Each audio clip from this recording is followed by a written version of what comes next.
Hello, ladies and gentlemen, and welcome to episode 3 of Spycade. And I'm going to stick to the well of book to screen adaptations. I'm going to look at the second Jack Ryan movie that was today, and that is Shadow Recruit. Now, compared to this to Some of Our Fears, this one is a little different because while it has Tom Clancy's name and all his characters assigned to this movie, however, this isn't based off of anything. So that's a good thing, right?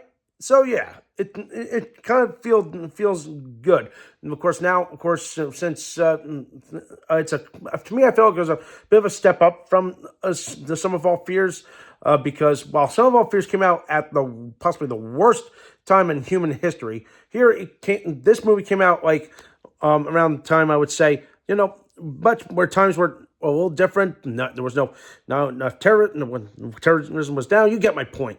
All that. However, the fact remains is the more I look at this, watch this movie, I feel like, okay, I think they were trying to take the best elements that felt like your typical spy thriller fare and kind of just make it attached to the Tom Clancy IP, and it kind of suffers a little bit, but what makes this reboot interesting is that it still follows post 9/11, because that's what the beginning of the movie starts out with, that, and then of course Jack Ryan ends up decides to join the military. That's when he meets his wife, who was a nurse. So they still kept the vein of Jack Ryan's wife, future love squeeze would still be a nurse. So that's how he ends up meeting them, because he got injured in combat. And then, of course, he gets recruited by the CIA to become an analyst and go undercover on Wall Street. What? So we go from the DC metro area to Wall Street. That's the best you can do? Okay. But where's the espionage feel? Well, it gets a little bit better. But the weird thing about this movie was the pacing. I was half-heartedly expecting a lot more build to get from point A to point B, as well as where are we going with this assignment? Like, now that we know, he's gone through his training, he's now CIA, but his assignment, he's going on Wall Street because he's looking into finances and anything that involves something that could link to Russia or anything. So because there was I'm trying not to give too much of the plot away. You would have to see it for yourself. But what definitely brings this movie its star power and action would be in the main hero, in Jack Ryan. Now, Chris Pine, I'm not much of a fan of him, but he definitely felt more suited for this role than Ben Affleck.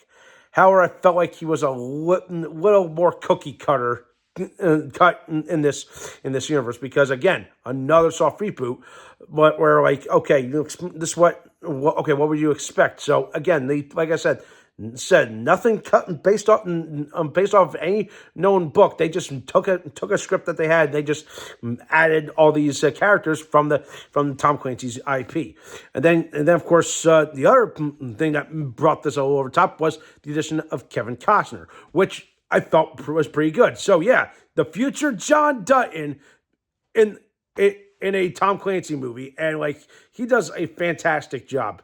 I'm just gonna leave it at that. Like when it comes to action, the suspense is there, but the build, it just gives you so much whiplash that you're like, wait a minute, hold on. I was waiting for something different.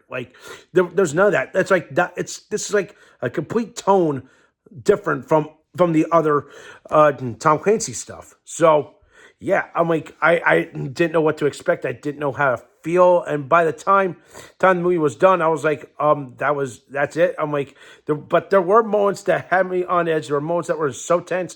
The moment when Jack's wife gets kidnapped, I was like, okay. This is new. I was like, why would you do that? I felt like they were taking, again, back to the well of taking the best elements from a typical espionage thriller and just throwing it together. I felt like it's something I've seen before. But why did they had the need to do that is beyond me.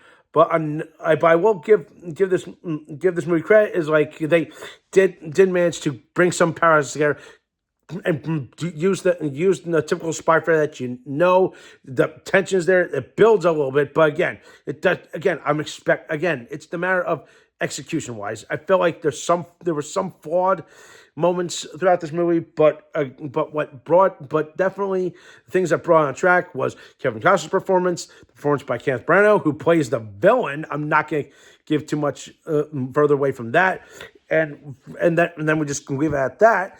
But yeah, I mean, that's the best I'm gonna say that I'm gonna get out of Shadow Recruit, and it's not the best. Is it better than the Sum of All Fears? Slightly, however, it cannot hold a candle to the other two that aforementioned movies of the whole series I liked, which was Patriot Games and Quick, Clear, and Present Danger. Okay. Again, I hate to say that. Even though I mentioned that this would have been book to screen adaptation, but yeah, Shadow Recruit. The only thing that makes it tied to Tom Clancy is the characters. But again, these people had a script. They said let's just get use the Tom Clancy stuff just attached to it. Again, if Tom Clancy was still alive when this movie came out, I felt like with his touch and his magic, I felt like we would have gotten much better script and a much better paced movie. Like here, I felt like things were just going a little too fast. That just gave you the biggest whiplash in ever. Is it good popcorn fun? Yes. Is it is it one of the best of the series? Absolutely not. I'm just going to leave it at that. But yeah, okay. I'm going to go back to the well of how you like your Jack Ryan. Do you prefer this version? Do you prefer Affleck? Do you prefer Harrison Ford or Baldwin? Or do you prefer the Amazon series with John Krakowski? So yeah, you have your options. But to me, I felt like this is definitely the weaker one. So I hate to say that. Yeah. Okay. Cannot hold a candle to Harrison Ford. I'm sorry, Chris Pine. I like you, but yeah, I felt like it fell flat for this one. So with that in mind, I'm going to give Shadow Recruit. I'm going to give it. I hate to say it. This is getting a 6 out of 10 for me. I mean, it's above average, but cannot.